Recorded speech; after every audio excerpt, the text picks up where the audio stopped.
Man was born free, and everywhere he is in chains.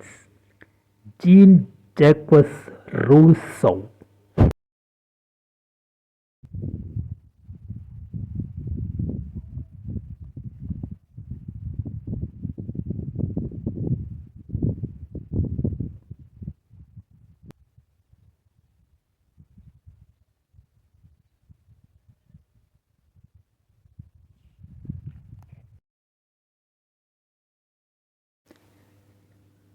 Hi and hello everyone, and my dear students. I am very happy to be here with you in this today's morning, and it is really nice and fantastic to have all of you in this fine morning.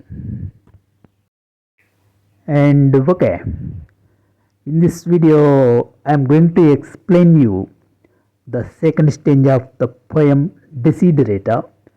Before that, before going to know the details of the poem, I will give you some relevant matter regarding to the poem.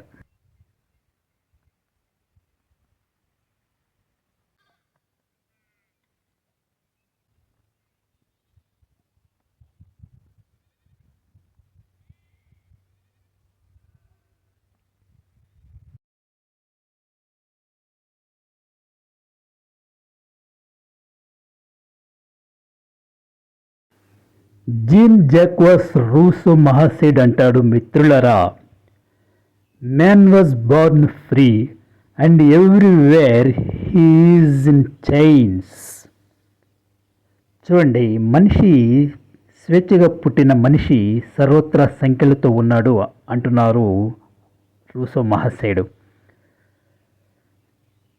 Why I'm showing these barricades dear students, నేను ఈ దొడ్డిలను మీకు ఎందుకు చూపిస్తున్నాను అంటే, మీరు చూస్తున్నటువంటి barricades కర్రల తడికలు ఏవైతే ఉన్నాయో ఇవి మనకి నియమాలు నిబంధనలు అనుకోవచ్చు. అంటే మనిషి స్వేచ్ఛని బంధించేటువంటి నియమాలు నిబంధనలు. ఈ దొడ్డి లోపల ఉన్నటువంటి ఈ షీప్ క్యాటిల్ ఏదైతే ఉందో ఇవన్నీ మన మనుషులతో సమానం అనుకున్నాం. ఇప్పుడు మన మానవ సమాజాన్ని పట్టి బంధించినటువంటి ఈ నియమాలు నిబంధనలు అనేటువంటి ఈ కర్రల తడికల్ని మనం ఒక్కసారి చూస్తే ఇవి మనిషి యొక్క స్వేచ్ఛని ఎంతగా బంధిస్తున్నాయో మనకు అర్థమవుతుంది. అందుకే రూసో మహాశయుడు అన్నాడు, స్వేచ్ఛగా పుట్టిన మనిషి సర్వత్రా సంఖ్యలతో ఉన్నాడు అని. భూమి మీద పడినప్పుడు శిశువుగా మనిషికి ఎలాంటి నియమాలు నిబంధనలు లేవు. కానీ తరువాత after his birth caste, religion and tribes, parties, తెగలు, మతాలు, కులాలు, వర్గాలు, పార్టీలు అనేటువంటి సంఖ్యలలో మనిషి బందీ అయిపోతూ ఉన్నాడు అని ఎప్పుడో చెప్పారు రూసో గారు. ఒక్కసారి ఆ అడ్డంకుల్ని మనం ఛేదిద్దాం. గట్టిగా తన్నితే ఈ అడ్డంకులన్నీ కూడా పడిపోయేటువంటి అవకాశం ఉంటుంది. కానీ సమాజం ఏముంటుందంటే, ఇలా తిరగబడిన వాళ్ళని రెబల్స్ అంటుంది, లేదంటే ఇంకో రకంగా లెక్కిస్తుంది. కానీ వాస్తవం ఏంటి అనేది మనకి ఎప్పుడో చెప్పారు Russo మహాశయుడు.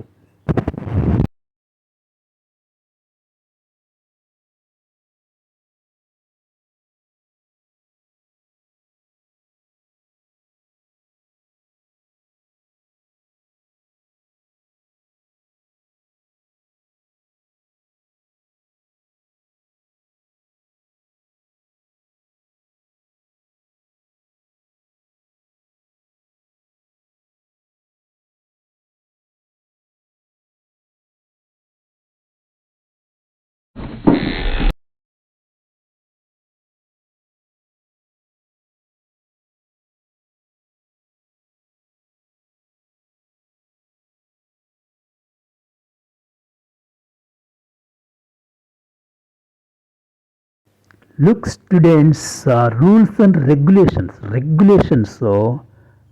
don't give shackles to our hands. మన చేతులను అవి బంధించకూడదు.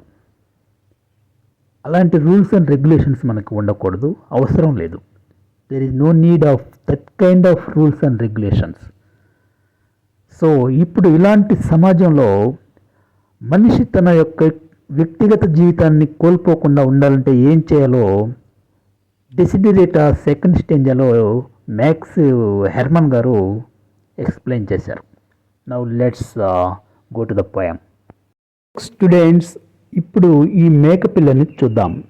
దీన్ని పుట్టించినప్పుడు భగవంతుడు పుట్టుకతో దాని మెడకి ఈ తాడుని ఇవ్వలేదు కదా, మరి దాని మెడకు ఉన్న ఈ తాడు ఎలా వచ్చింది? అలాగే మనం ఇంతకు ముందు చూసినటువంటి కట్టెల తడికలు ఆ గొర్రెలకి ఎలా వచ్చాయి? ఎవరు సృష్టించారు ఈ బంధనాలని? Let's go to the poem Desiderata. As far as possible without surrender. వీలున్నంత వరకు ఒకరి అభిప్రాయాలకి నీ అభిప్రాయాలని బలి చేసి తల వంచుకో. డియర్ స్టూడెంట్స్, ఈ పోయంలో మనకి ఇండివిజువల్ యాక్సెప్టెన్స్ అనేటువంటిది అవసరం అని చెప్తూ ఉన్నారు మ్యాక్స్ హెర్మన్ గారు. మన జీవితంలోకి మన అనుమతి లేనిదే ఏమీ జరగకూడదు. Be on good terms with all persons. అందరితో మంచిగా ఉండు.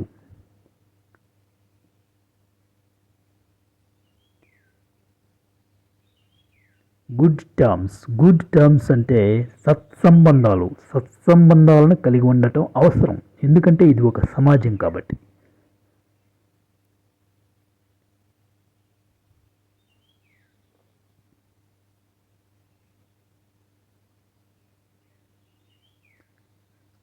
Speak your truth quietly and clearly. నువ్వు చెప్పాలి, మాట్లాడాలి అనుకున్న దాన్ని గట్టిగా స్పష్టంగా చెప్పు, మాట్లాడు. అంతేగాని ఆ స్వేచ్ఛని కోల్పోవద్దు. మాట్లాడకుండా మౌనంగా ఉండొద్దు. మాట్లాడాల్సింది వచ్చినప్పుడు గొంతు విప్పి మాట్లాడండి.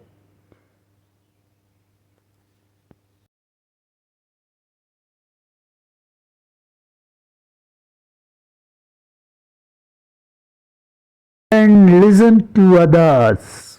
ఇతరులు చెప్పేది కూడా వినండి. అంటే మనం చెబితే వాళ్ళు కూడా వింటారు. కాబట్టి వాళ్ళకి కూడా ఏదో ఒక మంచి మాట మీకు తోచింది చెప్పండి.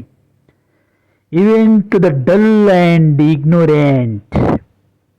చదువు రాని వాళ్ళు, తెలివితేటలు లేని వాళ్ళు సైతం చెప్పేది విని వాళ్ళకి కూడా సలహా ఇవ్వండి. They to have the story. వాళ్ళకి సమస్యలు ఉంటాయి, వాళ్ళ సమస్యలను కూడా పంచుకోండి.